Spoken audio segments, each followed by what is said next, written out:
গত 16 বছর আওয়ামী লীগকে চামচামি করেছিলেন, হাত পাখা দিয়ে আওয়ামী লীগকে বাতাস করেছিলেন। গত 16 বছর আমরা দেখেছি শেখ হাসিনার সাথে গোপন মিটিং করেছেন। শেখ হাসিনা স্বরাষ্ট্রমন্ত্রী কুখ্যাত কামাল তার সাথে কোলাকুলি করেছেন, হাস্য উজ্জ্বলভাবে মিটিং করেছেন।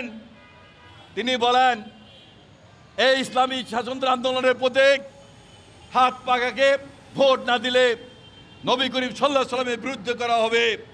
আস্তাগফিরুল্লাহ আস্তাগফিরুল্লাহ। তিনি বলেন যদি হাত পাখার বিরোধিতা করা হয় ইসলামের বিরুদ্ধে করা হবে। নাউজুবিল্লাহ নাউজুবিল্লাহ। আমরা ধিক্কার জানাই এসব ইসলামী দলের নেতাদেরকে, তারা ইসলামকে ধ্বংস করার পায়তারা করছে।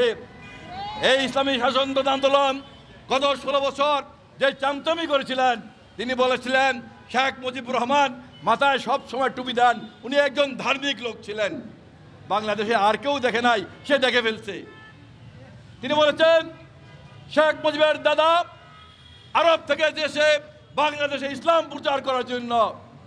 আল্লাহর গজব পড়বে তাদেরকে যারা সব মিথ্যা কথা বলেন, তারা সব চামচামি করেন।